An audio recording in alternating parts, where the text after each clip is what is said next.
गर्छु माया गर्छु भनेर मसँग नजिक हुनुभयो। अनि एक दिन घुम्न जाउँ भन्नुभयो। त्यसपछि मलाई एउटा बहिनीकोमा लिएर जानुभयो। अनि त्यो बहिनीकोमा लगेर हामी दुईजना श्रीमान श्रीमती हौँ भन्नुभयो। अनि तपाईँले र मैले एउटै रुममा एउटै बेडमा सँगै रात बितायौँ। मैले त मानिरहेकै थिइनँ। के अब साँच्ची आकाश र देवी मिलेर लक्ष्मी र कालिका भन्ने आमाको अन्त्य गर्न सक्लान् त? के अब लक्ष्मी र आमा मिलेर आकाश र देवीलाई मार्नका लागि यति ठुलो प्लान समेत बनाएर जेलमा पठाएकै हुन् त? के अब आकाशले देवीसँग मिलेर आमा र लक्ष्मीलाई कारबाही गरेर त्यो गाउँबाट निकाल्नु सक्लान् त? अब आउने नारी भाग 234 पनि आकाश र देवी मिलेर लक्ष्मी र कालिका भन्ने आमालाई घरबाट निकालेर उनीहरूलाई जेल लगेर आफू साँचो हो भन्ने साबित गरेर गाउँबाट कारबाही गरेर निकाल्नुपर्छ भन्न चाहनुहुन्छ भने यस भिडियोलाई एक लाइक गरी च्यानललाई सब्सक्राइब गरी हामी साथ जोडिनुहोला। अब चाहिँ नारी भाग 234 के हुनसक्छ भन्ने कुरा रिभ्यूमा अब बताउने छु। कस्तो हुनेछ भन्ने कुराहरू अनुमान गरौँ है साथीहरू। त्यसैले भिडियो अन्त्यसम्म हेर्न पनि नभुल्नुहोला साथीहरू। हो साथीहरू, उता आकाश भने जेल गएको छ। के अब आकाशले लक्ष्मी र कालिका भन्ने आमालाई समेटेर जेल हाल्न सक्ला त? म झुटो हुँ, यो सबै मलाई फसाइएको हो, यो बहिनी भन्ने पनि मलाई फसाउन नै लागि परेकी हो भनेर भन्न सक्लान् त? के सक्दैनन् साथीहरू? हजुरलाई के लाग्छ कमेन्ट बक्समा कमेन्ट गर्नुहोला। अब भने आकाश र देवी एक हुनुपर्छ र लक्ष्मी त्यो घरबाट चाँडै पनि निकाल्नुपर्छ साथीहरू। हो साथीहरू, अब चाहिँ नारी भाग 233 के भयो भन्ने कुराहरू एक्सप्लेन गरौँ है साथीहरू। हो साथीहरू, स्टार्टिङमा देखाइएको हुन्छ आकाश देवी र देवीको आमा मिलेर आनन्द गफ गरिरहेका हुन्छन्। बिहानको समय हुन्छ अनि त्यस पश्चात पुलिस आएका हुन्छन्। एक ढक ढक ढक गरेर पुलिस आएका हुन्छन्। त्यस पश्चात पुलिसले सिधा आकाशले भन्छ, ओइ आकाश आकाश कता छस् त? छिटो बाहिर निस्कि भन्छ। अनि आकाश हतार लिएर बाहिर आउँछ देवी आमा र आकाश। त्यस पश्चात आकाशले भन्छ, के भयो सर, किन आउनुभयो भन्दा सरले भन्छ, अझ मलाई किन आउनुभयो भन्छस्? तैँले एउटा नारीमाथि अन्याय अत्याचार र दमन गरिस्, उसलाई एउटा खेलाउना मात्र ठानिस् त यस्तो पुरुष भनेर पुलिसले गाली गर्नुभएको थियो। त्यस पश्चात आकाशले भन्छ, के भयो मलाई के बुझेकै छैन, के भयो देवी, के यस्तो भन्छ। अनि पुलिसले अफिसरले भन्नुहुन्छ, के रे अझ बुझेर भन्छस्, म तँलाई जेलमै लगेर बुझाउँछु भन्छ। त्यस पश्चात पुलिसले आकाशलाई जेलमा लगेको हुन्छ साथीहरू। जेल लगेपछि पुलिसले आकाशलाई देखाएको हुन्छ लक्ष्मी र आमा। लक्ष्मी र आमा पनि पुलिस चौकीमा नै बसिरहेका हुन्छन्। लक्ष्मी र आमा मिलेर नै आकाशलाई जेलमा पुर्याएका हुन् साथीहरू। हजुरलाई के लाग्छ? हो साथीहरू, हजुरलाई पनि थाहा छ। त्यस पश्चात आकाशले भन्छ, के गरी मैले के पाप गरी मलाई जेलमा हाल्न लागेका छौ तिमीहरू? तपाईँ मेरो आमा भएर पनि आमा जस्तो हुनु हुँदैन भन्छ। त्यस पश्चात लक्ष्मीले पनि भन्छे, के हो भने सर कुरा, उसले मलाई हामी यति घुमियो मलाई बिहे गर्छु भनेर भनियो। आखिरमा हामी श्रीमान श्रीमती हौ। हामी एकजना गाउँमा बहिनीकोमा गएका थियौँ। त्यस पश्चात हामी एउटै रुममा बसेका पनि थियौँ। एउटै रुममा बसेर एउटै बेड एउटै रुममा बसेर के गरियो भन्ने कुरा हामी दुईजनालाई मात्र थाहा छ भन्छ।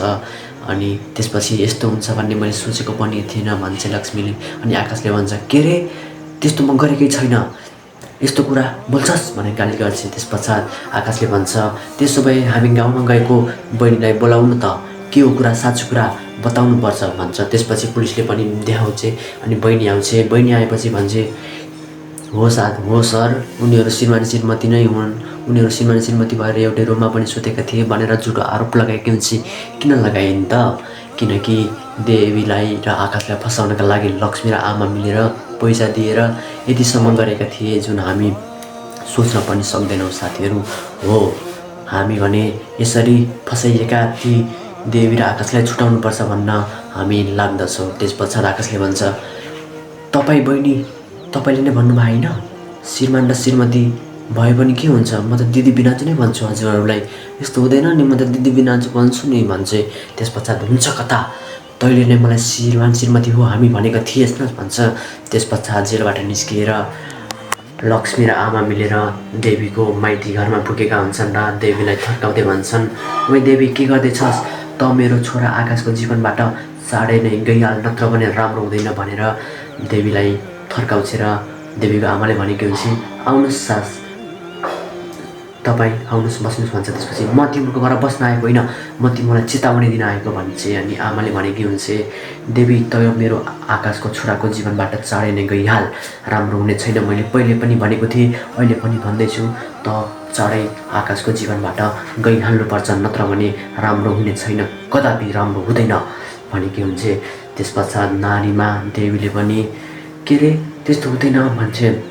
त्यस पश्चात देवीले भने आँखा रोएर कराएर आफ्नो सासु आमालाई खुट्टा समातेर समेत त्यस्तो नगर्नुहोस्, माफी माग्नुहोस् भनेकी हुन्छ। तर माफ दिएका हुँदैनन् ती निर्दय आमा र लक्ष्मीले। त्यस पश्चात आमा र लक्ष्मीले देवीलाई धम्की दिएर गएका हुन्छन् साथीहरू। त्यस पश्चात उता सीताको र गौरवहरूको देखाइएको छ। सीताले आनन्द बसेकी हुन्छ बाहिर। त्यस पश्चात उसले भन्छ, मलाई चिया त दिनुपर्ने हो, किन दिनु भएन भन्छ। आमाले जहाँ घाँस काटेर आइज, के बसिरहेको टुलटुल भन्छ। त्यस पश्चात लक्ष्मीहरूको सिन देखाइएको हुन्छ मन्दिरमा उनीहरूले के मागेका होला नि त, पक्कै पनि आकाशलाई म पाऊ, जति वर्ष भए पनि कुरेर भए पनि म आकाशलाई पाउने नै छु भनेकी हुन्छ। त्यस पश्चात पक्रिरहेकै हुन्छ साथीहरू हो। त्यस पश्चात हामी देख्न सक्छौँ देवी आकाशलाई भेट्नका लागि पुलिस चौकी प्रहरी चौकी गएकी हुन्छ साथीहरू। प्रहरी चौकी गए पश्चात आकाशले देवीलाई सम्झाउँदै भन्छ, उनीहरू यदि निर्दय छन्, तिमी बस्नुपर्छ, तिमी आफ्नो घरमा नबस, तिमी छरछिमेकको घरमा गएर बस्नुपर्छ, उनीहरूले तिमीलाई मार्न पनि सक्छन्, जे पनि गर्न सक्छन्, हाम्रो पेटको बच्चाको सवाल छ भन्छन्। के अब साँच्ची देवी आफ्नो घरमा नबसेर छरछिमेकको घरमा बस्छ होला त? के अब आकाशले देवीसँग मिलेर लक्ष्मी र आमाको पर्दाफास गर्न सक्ला नि त? हो साथीहरू, यति बेला हामी नारी भाग 233को रिभ्यू हेऱ्यौँ। अब चाहिँ हामी नारी भाग 234मा के हुनसक्छ भन्ने कुरा जान्नु है साथीहरू। नारी भाग 234मा भने आकाश जेलबाट निस्किएर देवीसँग मिलेर लक्ष्मी र आमाको पर्दाफास गरेका हुन्छन्। साथै लक्ष्मी र आमाको त्यो झुटो आरोप नराम्रो हो, झुटो नै हो भनेर प्रमाणित गरिसकेपछि पुलिसले आकाश र देवीलाई निर्दोष साबित गरेर लक्ष्मी र आमालाई जेल हानेको देख्न सक्छौँ साथीहरू। त्यस पश्चात हामी के अनुमान पनि गर्न सक्छौँ भने उता सीतालाई पनि माया गरेकै छन्, अझै गर्नेछन् हो।